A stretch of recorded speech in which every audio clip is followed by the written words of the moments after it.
નમસ્કાર. નમસ્કાર. તો નમસ્કાર ખેડૂત મિત્રો. એરંડાની ખેતીમાં એક જબરજસ્ત પ્રગતિશીલ ખેડૂત છે. તો રિઝલ્ટ આવ્યું છે. તો પહેલામાં પહેલું રિઝલ્ટ બતાવીશ ખેડૂત મિત્રો કે રિઝલ્ટ કેવું આવ્યું છે. તો આ બતાવો જો. તો આ છે જે દિવેલા કહેવાય કે જે એરંડાની ખેતી કહેવાય. એક નંબરનું મિત્રો રિઝલ્ટ છે. જુઓ તમે, એક નંબરનો ગ્રોથ છે. એનો ગ્રોથ વિકાસ અને એની ગ્રીનરી જો. આ બાજુ નજીક આવજો તમે. છે એક નંબરનું રિઝલ્ટ છે. અને જો હવે જે દિવેલાના ઘોડિયા કહેવાય એ પણ સ્ટાર્ટ થઈ ગયા છે. જો છે એક નંબરનું રિઝલ્ટ છે મિત્રો. કોઈ પણ જાતનો અત્યારે રોગ નથી જોવા. આ જો ગેડો આવી ગઈ છે, બરાબર છે. જો જબરજસ્ત આવું ચાલુ થઈ જશે ફ્લાવરિંગ. મતલબમાં જે કહેવાય કે મતલબમાં જેટલી વધારે શાખાઓ એટલા જ વધારે દિવેલાનું ઉત્પાદન વધે. અને આ બાજુ બતાવશે ખેડૂત મિત્ર પણ. જુઓ અંદર આવો તો થોડો વિડીયો જો છે જબરજસ્ત બેસી ગયા છે. નજીક લાવજો આ બાજુ. છે જો ખેડૂત મિત્ર પોતે બતાવે છે. અને એક નંબરના દિવેલા છે મિત્રો. તો જે પણ ખેડૂત મિત્રો અત્યારે દિવેલાની ખેતી કરતા હોય, એરંડાની ખેતી કરતા હોય, તો અચૂક અમારો સંપર્ક કરવાનો રહેશે મિત્રો, બરાબર છે. તો અત્યારે વિકાસ ના થતો હોય, ગ્રોથ ના થતો હોય, બરાબર, તો જબરજસ્ત એક નંબરનું રિઝલ્ટ આવ્યું છે. તો આપણે વાત કરીશું પ્રગતિશીલ ખેડૂત સાથે. નમસ્કાર. નમસ્કાર. શું નામ આખું તમારું? રાજેશભાઈ મંગળભાઈ પડિયાર. રાજેશભાઈ મંગળભાઈ પડિયાર. ગામ કયું લાગે? બામણ ગામ. બામણ ગામ લાગે. અને તાલુકો?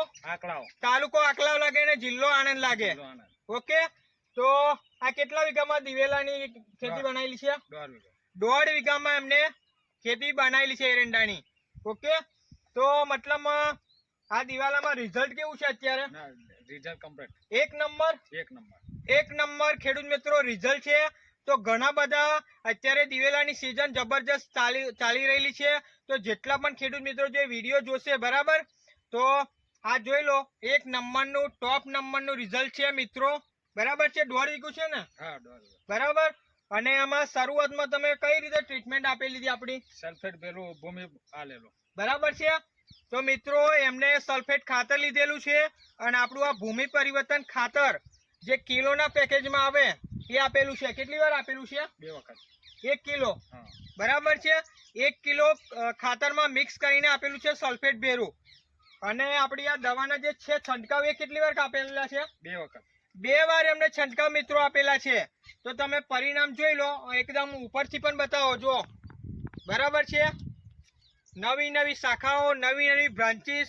એટલા જ તમારે દિવેલાને જે ઘેડ કહેવાય એટલી વધારે આવે. અને કોઈ પણ જાતનો અત્યારે રોગ છે? રોગ નહીં. એક પણ જાતનો, મતલબમાં કોઈ પણ જાતનો ફંગીસાઇડ નહીં. જે કહેવાય દિવેલાની અંદર કે જે પેલી ઈયળ પડે છે, પાન બધા ખાઈ જાય છે, આખા પાન ખલાસ થાય છે. અને નીચે બતાવો એની શાખાઓમાં કેટલો વિકાસ છે. જો નવી નવી બ્રાન્ચીસ, મતલબમાં જેટલી નવી બ્રાન્ચીસ, નવી શાખાઓ, એટલી જ નવી નવી ઘેડ બેસે. જો ઘેડ આવવાની પણ શરૂઆત થઈ ગઈ છે. ઓકે. અત્યારે જે કહેવાય પાટણ જિલ્લો છે, બનાસકાંઠા છે, સાબરકાંઠા છે, તો એ બાજુ જબરજસ્ત એરંડાની ખેતી કરે છે. અને એ બાજુ એવો પ્રશ્ન આવે છે કે નીચે સુકારો આવી જાય છે. પણ મિત્રો જોવા એક પણ જગ્યાએ તમને સુકારો જોવા નહીં મળે. આ બાજુ પણ બતાવી દો. જુઓ છે એક નંબર રિઝલ્ટ, એક નંબર ક્વોલિટી અને એક નંબર દિવેલા નંબર 1, બરાબર છે. તો વાત કરીશું આપણે પ્રોડક્ટની. તો મિત્રો આ છે ભૂમિ પરિવર્તન ખાતર. તમારે 1.5 વીઘામાં જે કહેવાય કિલો આપેલું છે.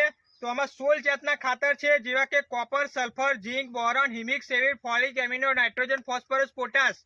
16 જાતના ખાતર છે. અલગ અલગ ખાતરો કઈ વાપરવાની જરૂર નહીં પડે. આ ખાતરો બધા જ આવેલા છે. બધા ન્યુટ્રિશન પૂરા પાડે, બધા પોષક તત્વો પૂરા પાડે છે. અને બીજું આપણું વાપરેલું છે સોઇલ હેલ્થ પાવર. જે અગાઉના તમે જેટલા છાણિયા ખાતરો નાખેલા હોય, રાસાયણિક ખાતરો નાખેલા હોય, તેને લાવીને કમ્પોસ્ટિંગ કરવાનું કામ કરે. અને તમારે બોટમથી લઈને ટોપ સુધી ખોરાક પહોંચાડવાનું કામ કરે. મતલબમાં તમે જેટલા પણ અત્યારે સુધી ખાતરો નાખેલા છે એ બધાનો ઉપયોગ કરશે અને બધો વપરાશ થઈ જશે. અને તમારું 50% જે ખર્ચો થાય એ ઘટી જશે. તો આપણે તમારી જમીન પોચી, નરમ અને ભરભરી બનાવશે આપણું soil health power. Bacteria base product આવશે. પાણીમાં પણ છોડી શકો છો. અને કોઈ પણ મતલબમાં જે કહેવાય ટપક પદ્ધતિથી પંપથી આપી શકો, ટુવા આપી શકો, ડ્રિન્ચિંગથી આપી શકો. બધી રીતે વપરાશ કરી શકો છો. અને બીજી અમને વાપરેલી છે આપણી ક્રોપ પરિવર્તન, જે ગ્રોથ, વિકાસ અને ગ્રીનરી. જુઓ પત્તાનું સાઈઝ પણ જુઓ, જેટલું પત્તું મોટું, જેટલું પાન મોટું, એટલી જ પ્રકાશ સંશ્લેષણ વધારે કરે, ખોરાક વધારે બનાવે. જુઓ છે, જેટલો તમારો છોડવો મજબૂત એટલી જ એની જે કહેવાય રોગ પ્રતિકારક શક્તિ વધારે. બરાબર છે. તો જો કોઈ પણ જાતનો કોઈ ઈયળનો પ્રશ્ન નહીં, કોઈ પણ જાતની મતલબમાં જે કહેવાય દવા બીજી અધર વાપરી નથી. તો આપણું ગ્રોથ વિકાસ માટે 15 લીટરમાં ક્રોપ પરિવર્તન 25 ml.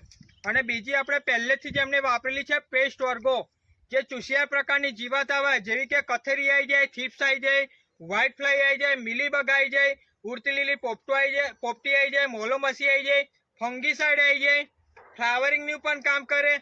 એક જ બોટલ બધામાં કામ કરે, અલગ અલગ બોટલો વાપરવાની જરૂર પડશે નહીં. અને બીજી એક વાપરેલી છે આપણી ફંગીસાઇડ માટે, ફંગી વોરિયર. બરાબર છે. તો જે પાનમાં ટપકા પડી જાય, કિનારીઓ ભરી જાય, ફંગીસાઇડ લાગતું હોય તેના માટે આ ફંગી વોરિયર મિક્સ કરી જાય છે 15 લીટરમાં 20 ml. અને શું નામ તમારું? રાજેશભાઈ મંગળભાઈ. રાજેશભાઈ મંગળભાઈ. તો રાજેશભાઈ આ દવા તમને કોણે પહોંચાડેલી? આપણે ચંદ્રકાંતભાઈ. ચંદ્રકાંતભાઈ. અને સંપર્ક કઈ રીતે કરેલો? એ હવે લગભગ 4 વર્ષથી અમારો સંપર્ક છે. બરાબર છે. 4 વર્ષથી આપણો સંપર્ક કરેલો છે ચંદ્રકાંતભાઈનો, અને કન્ટિન્યુ દવાઓ વાપરે છે. તો બધા જ પાકમાં વાપરેલી છે ને તમે? હા, દરેક પાકમાં. Result- તમાકુ, દિવેરા, ગીરોડી, દરેક પાકમાં. રિઝલ્ટ કેવું છે? રિઝલ્ટ એકદમ સરસ. બરાબર છે. સંતુષ્ટ છો આ દવા વાપરીને? હા, સંતોષ. તો જે પણ ખેડૂત મિત્રો અત્યારે દિવેલાની કે એરંડાની ખેતી કરી છે તો એમને તમારો સંદેશો શું પાઠવવો છે? એટલે વાપરે આમ. વાપરે તો રિઝલ્ટ કેવું મળે? રિઝલ્ટ સારું મળે. બરાબર. ખર્ચો ઓછો થાય કે નહીં થાય? થાય. થાય ને? સલ્ફેટ ઓછો નાખવો પડે. બરાબર. રાસાયણિક ખાતરનો ખર્ચો ઓછો કરવો પડે. ઓકે. તો ચંદ્રકાંતભાઈ તમારો નંબર અને નામ આપો. મારું નામ છે ચંદ્રકાંત ગોહિલ. મારી ચેનલ છે જય બાબારી ફાર્મિંગ. મારો કોન્ટેક્ટ નંબર છે 70 410 28 417. મારી યુટ્યુબ ચેનલ છે જય બાબારી ફાર્મિંગ. ઓકે. તો ચંદ્રકાંતભાઈને કોન્ટેક્ટ કરી શકો છો નંબર. બરાબર. અને આ વિડીયોમાં પહેલી વાર આવ્યો હોય તો વિડીયોને વધારેમાં વધારે શેર કરજો. જે ખેડૂત મિત્રો એરંડાની ખેતી કરે છે, દિવેલાની ખેતી કરે છે, તો આ વિડીયો તમારે પહોંચાડવાની જરૂર છે.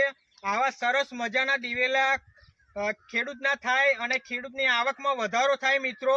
તો આ વિડીયો તમારે વધારેમાં વધારે શેર કરવાની છે. અને કોમેન્ટ કરજો આ વિડીયો કેવી લાગી. ઓકે. તો આ વિડીયોમાં પહેલી વાર આવ્યો હોય તો લાઈક કરો, શેર કરો અને સબસ્ક્રાઈબ કરવાનું ભૂલતા નહીં. Okay. Thank you so much. જય જવાન, જય કિસાન. Thank you.